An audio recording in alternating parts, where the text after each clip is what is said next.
Hello, I'm Noel Gregory and welcome to Ready to Paint the Masters, and today it's Oscar Claude Monet.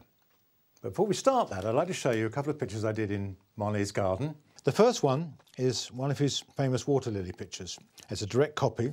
It's the exact size of the original painting and it's done in acrylics rather than oils. The second one is of his lake. It's a large painting that I did in Giverny, and it shows his water lilies and also his garden, which has got this wonderful depth and colour. It's the kind of coloration he used and loved so much, these blues and pinks and yellows. So let's make a start. How would Monet have done this picture? Well, he wouldn't have worked on a white canvas. I'm convinced of that. And since this is called Blue Water Lilies, let's start off with a blue wash over the whole lot. I transposed it from the tracing paper. It's all in the right place. And we'll start with this blue wash then. I mixed up a bit. This is ultramarine. Not too dark, not too thick. And we'll go over the whole lot. Just to take away this white canvas so we're not glaring at white. We can then judge tones and colours better. And Monet must have done the same thing.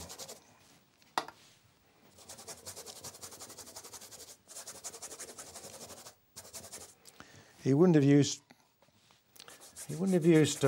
acrylic paint, but his colours were similar to what I'm using today. He would have had flake white, which is now impossible to get. It contains lead, so they don't use it anymore. This is why I'm using titanium white. And he used chromium yellow, lemon yellow, vermilion red, and a thing called madder, which is a softer red.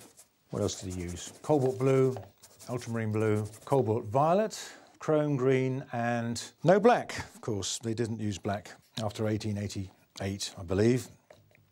So I need to leave that to dry before we can carry on. It's a bit wet. Give me a few minutes and we can start again. This is an incredibly abstract painting. And in fact, so much so that if you didn't know it was water lilies, if you took a section like that, you wouldn't know what it was at all. So we now got to put on something there to give me a tonal structure, because already I can't see what I'm doing. It's already just one mass of blue. So we'll put some darker areas on. And we need to do this with a bit of iridium green, a bit of red, just to calm that down. We need quite a lot of this, actually. Let's put a nice big chunk of it. And a bit of ultramarine blue, just to darken it down. So we've now got a fairly dark wash again.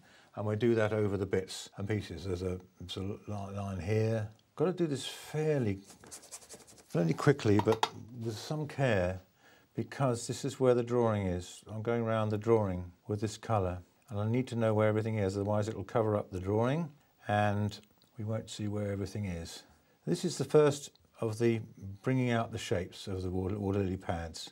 Monet wouldn't have drawn it with a pencil, of course. He would have used one or two lines to help him where to place things. And those lines will be painted on with a sort of drawing brush. Okay, that's done.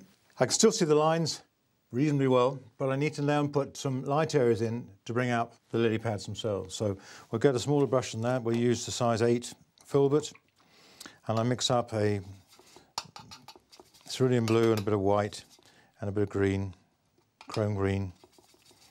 And we mix up a tone for the lilies, and we'll place them in roughly the right place. Right, this probably will be not, it's too dark. Let's lighten it up considerably. At least I can see what I'm doing then. That's a bit better. This will just help me understand where things ought to be. What's the marvellous thing about painting a master like Monet is that his images are so free and so beautifully placed and such lovely colours that it doesn't actually matter if you don't paint them exactly right. I'm not going to paint right up, this is not what you must not do, is paint right up to these lines. It's too time consuming and it won't give you the feel that Monet was using, this quickness of deft fingers, the deft movements of the hand. Very important to get that right. Otherwise, it won't look like anything. It'll look like just an amateur daub. So it's just move these paints around, opening up some of the shapes that I did, leaving out bits. There's a large area here. I can get lost. I'm already lost, really, where I am. I just got to keep doing these and get the shapes, and then I can do something to help me to know where I am. Right, we've filled that bit in there. That's that, that's that.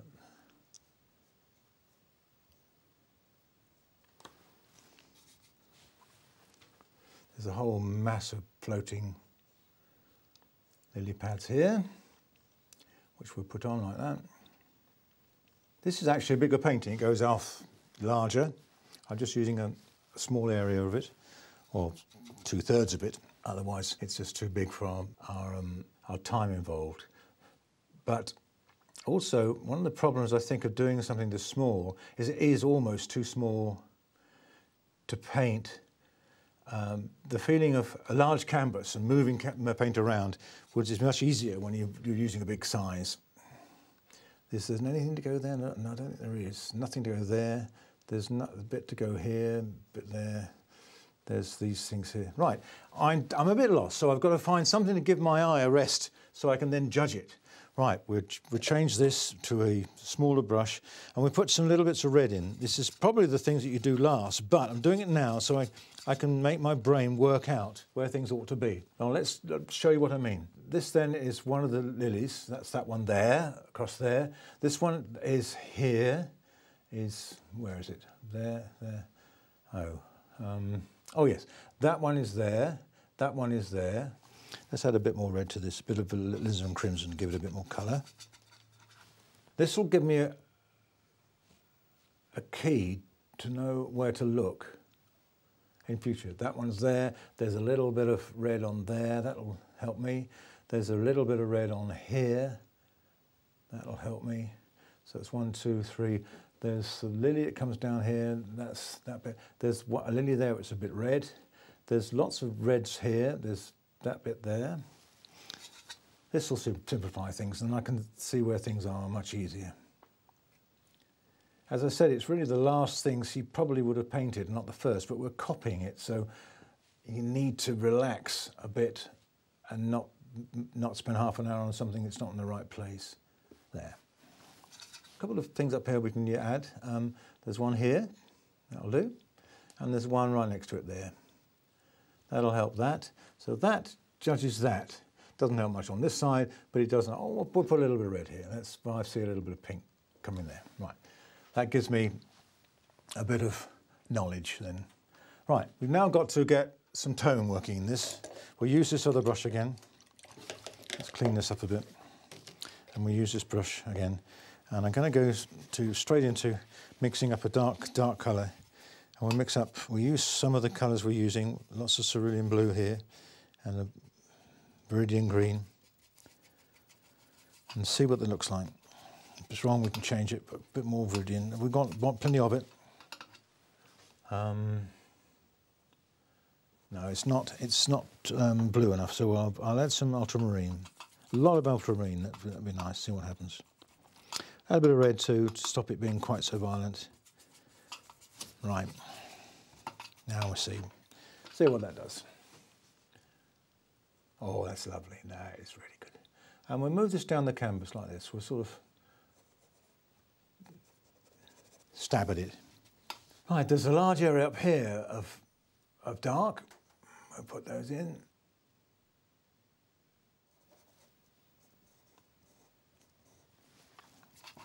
Do this fairly quickly. It has to be fairly accurate, but it doesn't have to be that accurate. Right, we'll move this across here. This is all dark up here, so we'll just put all this in. Scrub, scrub.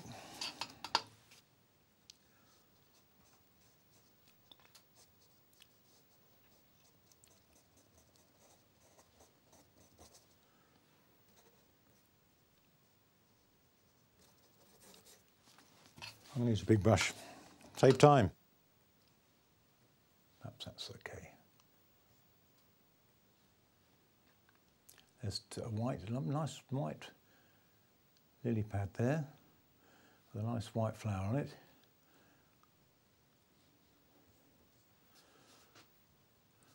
it comes down like that. We'll just wiggle it around. That doesn't exist. We'll get rid of these white bits. And the colours showing through, the canvas is showing through there.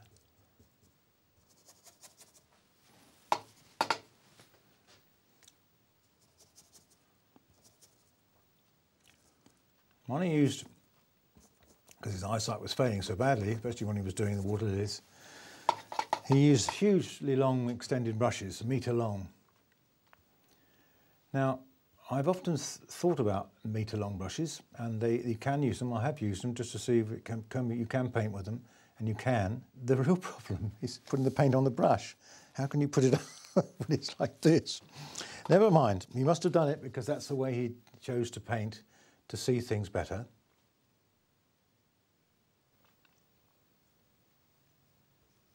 Okay, we've got those roughly in there. I'm going to fill this in quickly.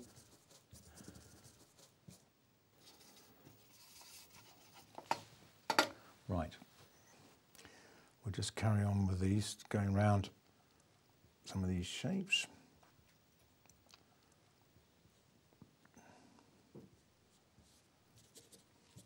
This is all pretty dark stuff, actually. There's, in fact, the only bit of light bit in it is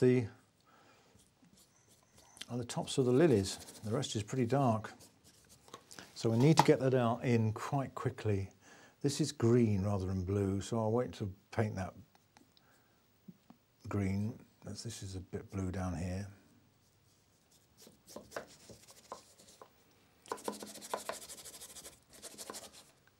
Okay,